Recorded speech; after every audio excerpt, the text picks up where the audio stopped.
we will see because I've heard Islam strong, but strong as shit. Like especially like when he's fighting 155, people like always talk about how strong he is for the weight class.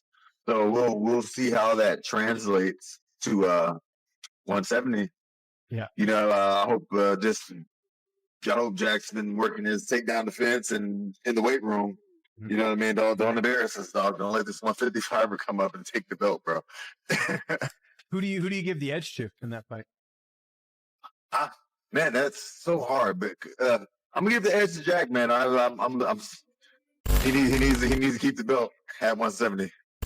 Jeff Neal agreed that Islam Makhachev's strength at 155 pounds is undeniable, but said the real question is whether that same power carries over to 170. Islam's a beast at lightweight, Jeff said, but we'll see if that dominance translates. Jack's size, reach, and takedown defense could make a real difference in how this fight plays out. He added that welterweights hit differently, and Islam will need to prove he can take as well as he gives at the higher division. He'd be fine, man. I think he'd be good, but people be sleeping on Jack, you know what I mean? And I think Jack is one of the best fighters in the world right now, and I think people is gonna find out when that match happens. I don't know. I'm hearing rumors maybe October.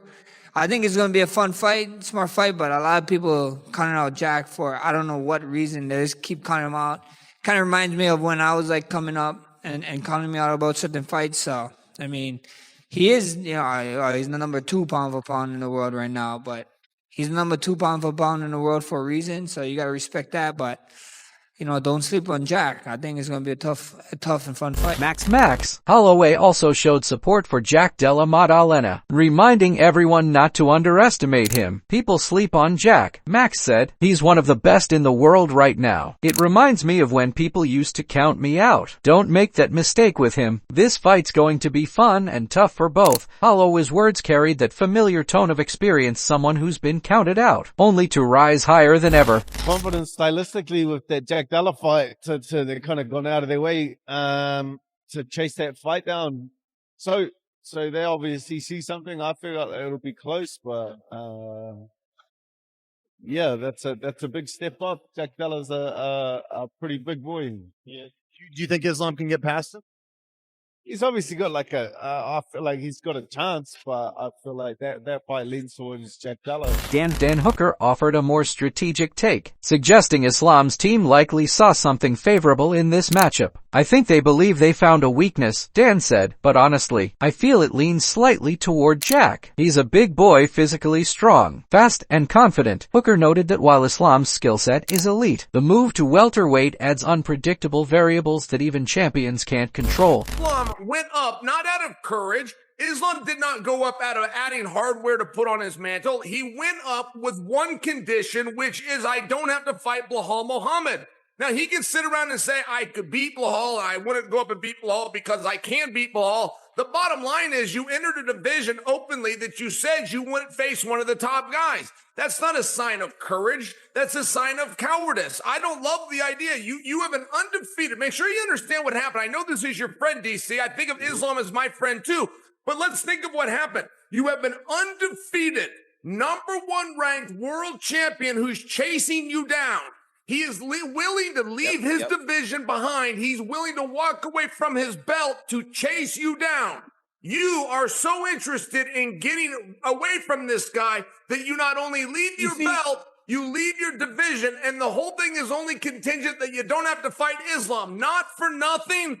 This is not the way champions conduct themselves. Chael Sonnen didn't hold back, criticizing Islam for vacating his lightweight belt, claiming the move was meant to avoid a showdown with Ilia Topuria. However, Daniel Cormier quickly came to Islam's defense, calling it ambition, not avoidance. Islam's chasing greatness, Cormier said. He's not running from anyone, he's running toward history. Thank you, Islam. Yeah, he's been a really tough fight and incredible technique for the last all his career, and I believe he still can get it. But as I said, it's a new division, new body type, new power, everything. It's moving up. It's a big testing for him, but I believe he can do good too. Johnny Walker added his take, praising Islam's technical brilliance but pointing out the physical challenge ahead. His technique is incredible, Johnny said, but 170 is filled with bigger, stronger guys. Still, I think Islam's skill and mindset can help him do really well here. I think Islam's skill for skill is just so high level. For him to go out there and do what he did against Bilal was very impressive, made that Islam fight more interesting. If JDM can shut him down and throw those hands, but Islam's boxing is underrated. That dude is slick. His kickboxing, his timing, like he's a high level black belt in every aspect of MMA. Big belt. Who give him that? Jack versus Islam, I think, is huge. Not as big as Ilya versus Islam, but who knows? Maybe they both win and Islam comes back down to 55 and the fight's even bigger. Sean O'Malley Sean Ali in transcript called it a high-level, skill-for-skill type of fight. Islam's elite everywhere, Sean said, but if Jack can defend those takedowns and let his hands go, this fight can flip in an instant. He emphasized that Jack's sharp boxing could be the great equalizer if he keeps it standing long enough. Who do you think's going to win in the fight between Jack Della and Islam? It's a good fight, but a tough fight. I go a little bit more on this one. Khamzat Chimaev described the fight as a tough one, leaning slightly toward Islam but not ignoring Jack's power. I think Islam wins if he controls him, Khamzat said, but if they stay standing too long, Jack's dangerous. He can end it quick. For Islam, it's such a tough one to talk about. Islam is phenomenal. He's good everywhere. Size matters. When you're talking about an extra 15 pounds, when you look at the size of Volkanov versus Jack Della Maddalena, there's a big size discrepancy. And Volk gave him a good fight. And then Dustin Poirier, it wasn't absolutely completely dominant by Islam. It was a tough fight. Size is going to play a huge part. Even on the ground, I feel like Jack could get it done with just some clean boxing and good takedown defense. But I can absolutely see Islam coming in and doing what Islam does and going out there and just looks like the phenomenal mixed martial artist. Ian Gary echoed that sentiment, pointing out how size and technique will both play massive roles. Size matters here, Ian said. Islam's phenomenal, no doubt, but Jack's clean boxing and improved takedown defense could win it for him. He's been grinding hard for this moment. Lenny's working very hard. He's been saying vocal that he wants to go up to 170. I think he's a big boy. He killed himself to make 55. I think that's the right division for Islam. He just tweeted something after the fight that he will not vacate the title, and then he vacated the title. I don't know, but probably that was in the negotiation. Yeah, I like him moving up. I proven himself. He's number one pound for pound right now. It's a good fight. Jack and Islam closer than people think, especially with Jack Della Maddalena doing a lot of training with Volk, with Craig Jones, those guys that kind of back the Islam on that first Volk fight. I think they're going to have a lot of info, a lot of study, a lot of answers. It's closer than people think, this fight. I really like this fight. I don't have time right now. I didn't have time to dig deep a little too much in that fight, but I think it's way closer than people think. And JDM has a clear shot. Gilbert Burns still believes 170 is where Islam truly belongs. He killed himself making 155, Gilbert said. This is his real weight class. But Jack training with Volk and Craig Jones that makes it closer than people think. It's not going to be a walk in the park. I thought he was very, very impressive. You know, it would be awesome to see Makhachev move up and fight him. You know, I did see that Makhachev said he's not gonna relinquish his lightweight belt. So I don't know how that's going to fly with the UFC, because I think they're putting a stop on double champs now, aren't they? But it would be a fight I would love to see. You know, that's probably one of the best super fights you could make right now, aside from, you know, obviously John Jones against Tom Aspinall, which is the blockbuster. Dan Hardy hyped the matchup even further, calling it one of the sport's biggest potential super fights, right behind John Jones vs. Tom Aspinall. This fight's massive, Hardy said. If Islam wins at welterweight, it cements his legacy forever. Holding two belts at once? That's special. But Jack's no easy opponent. This could be the fight that defines Islam's career. Islam goes up to welterweight and wins that second belt. What do you think that does for him in terms of his legacy? Surely that just puts him on the Mount Rushmore, right, of MMA? Yeah, for me, he's pound for pound best right now anyway, in my mind. It would be very, very impressive. You know, he is the kind of fighter that can definitely make that transition. honestly, I do feel like the welterweight division is open right now for someone to come in and cause an upset. There's been times in the past where it would have been harder for someone to come up from another weight class and do that, but now seems like it's primed. It's a little bit unsettled. The belt's kind of moving around a bit.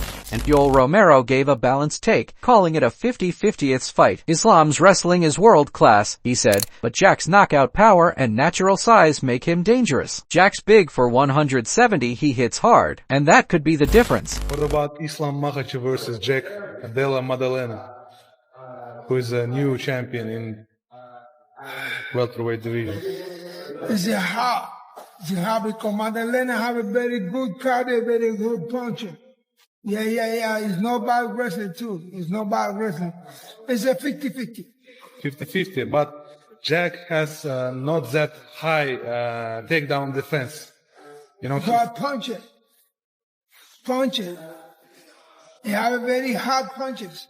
And he will be more powerful than Islam, right? Or that's exactly because of the weight difference, right? Yes. Or Islam is too big for. No. That guy Maddalena is big.